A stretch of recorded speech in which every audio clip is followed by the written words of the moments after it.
Nós vamos conversar com a deputada Carol de Tone, do PL de Santa Catarina. Ela é integrante da CCJ, que ouviu o ministro Flávio Dino nessa tarde. Boa noite, deputada. Boa noite a todos que estão aí na bancada. Uma satisfação estar aqui com vocês hoje, né? Você é muito bem-vinda por aqui. O que mais chamou a sua atenção nas falas do ministro?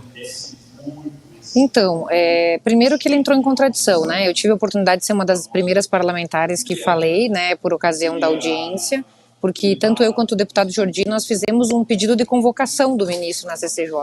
E aí, como foi convertido num convite, né, para ele aparecer espontaneamente, nós acabamos sendo incluídos como os que primeiros usamos da fala. E uma das primeiras contradições foi que o ministro, né, falou que não estava presente no dia 8, lá no Ministério, que isso aí era fake news. E nós desmascaramos ele, né, levei o Twitter dele, onde ele afirma categoricamente, estou aqui no Ministério da Justiça. E se ele mente nisso, ele mente em outras coisas, né. Também levei uma notícia, né, que vocês estavam comentando, da questão da ABIN, dos relatórios de inteligência, onde a Folha de São Paulo, que é o veículo que eles tanto homenageiam, né, ela falou que havia vários sinais de que ela tinha feito os relatórios, distribuído para vários setores do governo, falando das possíveis, do possível confronto que ia acontecer no dia 8. E ele tem responsabilidade, sim, sobre os prédios da União, né. Usei também o exemplo da deputada Paula Belmonte, que está ali, uma das que está conduzindo a CPI ali do Distrital, e onde ela demonstrou também pelo depoimento do coronel da Polícia Militar do Distrito Federal, ele fala claramente na CPI que ele tem um controle sobre as vias do Distrito Federal. Agora, os órgãos federais, os três poderes, eles têm jurisdição própria e, inclusive, tem polícia própria para fazer a sua própria segurança.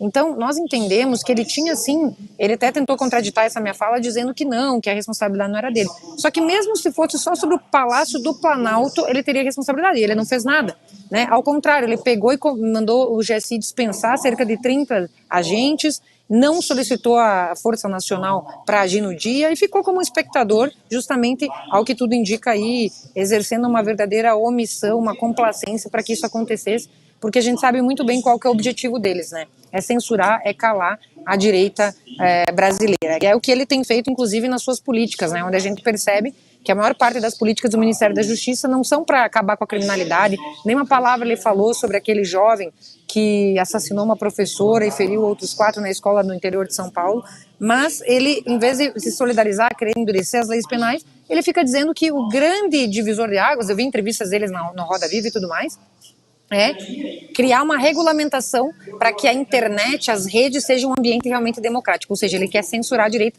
aquela velha história de sempre, né, dos esquerdistas de querer tolher só o nosso lado. Agora quem faz a pergunta é Ana Paula Henkel. Boa noite, deputada. Bom, primeiro, parabéns pelo serviço prestado ali. A população brasileira tem muitas perguntas e vocês fizeram um trabalho brilhante hoje com perguntas pertinentes, questionamentos importantes.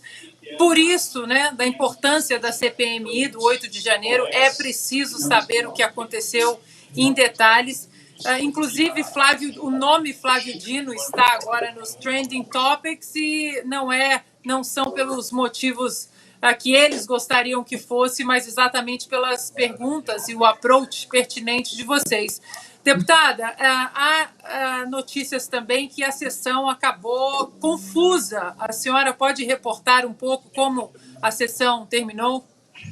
Olha, eu não posso reportar como terminou a sessão, porque como eu sou coordenadora dos deputados e senadores de Santa Catarina, nós tivemos uma reunião, eu tive que sair antes, e inclusive agora estou na Marcha dos Prefeitos, que é feita uma vez por ano aqui em Brasília, que tem cerca de, praticamente os 5.000 prefeitos vêm para cá, e nós estamos com, pessoal, até peço desculpa porque deve ter um barulho externo aqui, que eles estão aguardando a minha chegada, que eu sou coordenadora da bancada de Santa Catarina este ano, e eu saí um pouquinho do evento para vir aqui falar com vocês em primeira mão. Então, me desculpa, Ana, mas com relação ao final eu não posso falar porque eu não estava presente. Silvio? Deputada, boa noite. Obrigado pela sua participação, obrigado pela entrevista. Sei que a senhora está aí com um prazo curto, tem um compromisso. A impressão que eu fiquei assistindo a audiência é que o Flávio Dino, o ministro Flávio Dino, agiu com um extremo deboche nas suas respostas e em alguns momentos foi desrespeitoso. A senhora ficou com essa sensação também, um deboche em relação ao Congresso Nacional e ao trabalho da Câmara dos Deputados? Com certeza, né? Porque ele falou que foi deputado, senador, que ele respeita as prerrogativas, mas na verdade ele não respeita, né? Porque, primeiro, se ele exerce um ônus público como ministro de Estado, ele tem que estar ciente de que ele pode ser questionado de onde ele vai. Por exemplo, foi no Complexo da Maré, e eu até não tive ocasião, devido ao curto espaço de tempo para falar. Tem uma notícia ali de um dos veículos que fala que o ex-comandante da operação no Complexo da Maré falou que ninguém jamais pode pisar naquele território senão com a autorização dos narcotraficantes. Aí vão 7 parlamentares na tribuna falar isso e ele processou todos os parlamentares. Ou seja, ele fala que nós temos que respeitar a Constituição, mas ele mesmo não respeita a inviolabilidade que nós temos de poder arguir, de poder questionar, e ele tem sim que prestar um esclarecimento sobre o ônus público que ele exerce. E ele, ao ser questionado, é assim, ele quer processar todo mundo, ele não aceita o contraditório, ele fala que quer viver numa democracia, mas é aquela história. Ele ficou debochando sim, ele olhava para trás. Eu lembro que quando eu estava falando, quando eu mostrei o Twitter dele que ele estava no ministério, ele olhou para trás pro cara lá e começou a rir, entendeu? Então, assim, é um verdadeiro deboche, um desrespeito para com o parlamento, e esse desrespeito ele demonstra quando ele, nas suas políticas públicas de segurança, quer reavivar o PL das fake news. Porque o que ele falou? Que ele está estudando formas de regulamentação das redes, que ele fala que é o novo dilúvio que vai acontecer, e que eles têm que esse é o legado que ele vai querer deixar. A gente percebeu que ele está ali só para isso, né? Para querer regulamentar as mídias, para criminalizar a opinião. E a gente percebe que é exatamente esse o intuito dele. Ele falou, dentre um dos objetivos dele no início, que um deles era justamente esse. E isso é um perigo, porque ele está desrespeitando a prerrogativa do Congresso Nacional, porque só quem pode legislar é o Congresso Nacional a respeito das regras da vida civil. E ele está querendo justamente, em vez de ser um ministro, então ele tem que pedir para sair, porque ou ele vai ser ministro da comunicação para querer regulamentar as mídias, ou como ministro da Justiça ele está lá para combater crime organizado, corrupção, endurecer as leis penais, combater a impunidade, e não para ficar regulamentando mídia. Então a gente percebe que há um desvirtuamento total ali da pasta e da função dele como ministro, né? A pergunta agora é do Coronel Gerson. Boa tarde, deputada. Uma satisfação revê-la. E gostaria de, primeiro, aproveitar a sua fala para chamar a atenção de um aspecto que a senhora acabou levantando a poeira sobre o horário daquele tweet que a senhora denunciou que ele se instava lá no Ministério da Justiça. Mas o que me chamou a atenção foi que ele, na resposta que fez a senhora, e também eu considerei ele muito deselegante, por vezes até debochado, mas eu gostei de 2 aspectos que ele levantou que são muito importantes.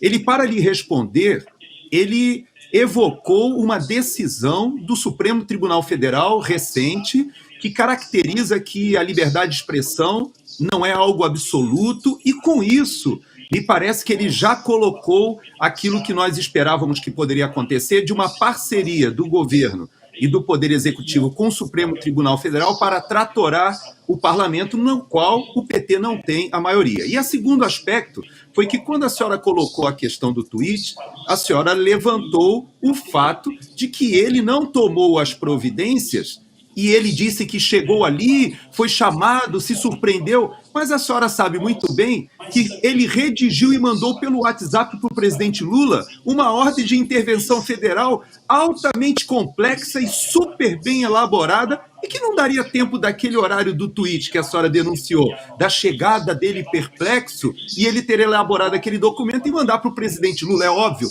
que esse documento já estava pronto. Então, existe uma série de incongruências com a fala dele que o seu tweet, a sua forma de denunciar a hipocrisia, acabou levantando. Eu queria perguntar para a senhora, como nós vamos lidar com essa parceria executivo superior e STF contra o parlamento? Essa é uma parceria bem danosa para nós, né? Porque a gente percebe que o Supremo Tribunal Federal, o Judiciário, capitaneou justamente essa escalada autoritária contra a liberdade de expressão, né? Em todo o processo eleitoral a gente percebeu isso, né? Essa parcialidade na condução da eleição, né? Mas é proibido falar nisso, né? Porque quem fala sobre isso, Alexandre de Moraes vem e censura, né? E vocês são testemunhas disso, ele fez isso com a imprensa, fez isso com deputados, enfim. E agora ele está meio que puxando esse protagonismo do judiciário, né? Querendo capitanear justamente isso. E essa decisão que ele falou sobre a imunidade, ele fala que não há liberdade sem responsabilidade. Só que isso é o contrário do que diz o texto constitucional, o artigo 53, onde fala que os deputados e senadores são invioláveis, civil e penalmente, por suas palavras e atos. Ou seja, esse é o instrumento de trabalho que a gente tem e a partir do momento que você relativiza isso, você coloca em xeque a representatividade do povo brasileiro. Então é muito delicado isso, nós estamos assim atentos a isso. Nós não achamos que seja uma parceria interessante para a democracia, porque a gente percebe hoje que há, sim, o executivo tem é totalmente esquerda, o judiciário já demonstrou uma tendência para uma parcialidade à esquerda, né, como todos nós somos testemunhas, e o Senado Federal compactua com isso. A gente só tem a única força que a gente percebe que a gente tem bastante membros aí, que a gente pode estar dando um pouco de equilíbrio a essa tendência, é no parlamento, é na Câmara. Mas sozinhos também a gente tem que ver de que forma a gente freia. Eu acredito sinceramente que essa crise entre os poderes se instalou muito pela omissão do Congresso Nacional. Porque o Congresso Nacional tem esse mecanismo de freios e contrapesos para acabar com esses excessos, tanto do judiciário quanto do executivo. Só que a gente teve momentos históricos em que a gente perdeu esse protagonismo, quando foi permitido a prisão do Daniel, quando foi permitido a alteração da prisão em segunda instância. Foi uma série de episódios lamentáveis que infelizmente partiram do Congresso Nacional, que permitiram essa escalada autoritária do judiciário e agora do executivo. Então, se a gente não fizer esse nosso papel de oposição, levantando essas contradições, justamente essa decisão, ele estava lá no meio da tarde, daí deu uma decisão altamente complexa. Outro dia o Marcel Van Hatten também denunciou na tribuna a questão do próprio Alexandre de Moraes, que determinou a prisão. O pedido veio 11 da noite e a decisão dele de 9 laudas aí veio praticamente instantânea. Então são coisas aí que uma CPMI vai poder investigar a fundo e a gente chegar à verdade dos fatos, porque a gente percebe que existiu uma espécie, né, na nossa ponderação, a gente tem que investigar se não existiu justamente uma omissão dolosa, né? Vamos deixar acontecer para daí prender esses manifestantes e acabar com esse problema. É a impressão que eles nos passam, né, diante dessas atitudes aí, dos próprios tweets dele, porque ele manifestava preocupação e sabia o que ia acontecer. E por que não agiu? E por que se omitiu como governo federal? Então tudo isso a gente, por meio da CPI, vai poder investigar, sim, com certeza. Deputada, nós temos mais uma pergunta, agora feita por Augusto Nunes. Deputada, é um prazer entrevistá-la, vou procurar ser objetivo. Quando é que deve começar a funcionar a CPMI? Olha, nós temos que, a CPMI, para ela poder funcionar, como é uma comissão mista, ela vai depender do despacho do presidente do Congresso Nacional, que é o Pacheco. Existe uma pressão muito grande para que ele instale logo, né? Ele falou que iria ler na próxima sessão do Congresso Nacional, que parece que vai ser em abril, mas nós temos que ver se isso efetivamente vai acontecer ou se vai ser judicializado, porque do jeito que a coisa está, quando eles perdiam as questões do parlamento, eles recorriam ao Supremo Tribunal Federal, como foi o caso da CPI do Covid e tudo mais. Mas se o próprio Supremo for respeitar os seus julgados, eles disseram que, respeitado o número de parlamentares, o objeto, fato determinado, e também o apoiamento, o fato determinado, que é o número de assinaturas, né, e nas duas casas e tudo mais, não tem por que não instalar. Então, se o próprio Supremo seguir o seu posicionamento, ele vai ter que instalar. E é isso que a gente espera. A gente espera que eles não mudem o entendimento, como tanto eles têm feito, para prejudicar, principalmente o nosso lado, né, a direita e tudo mais.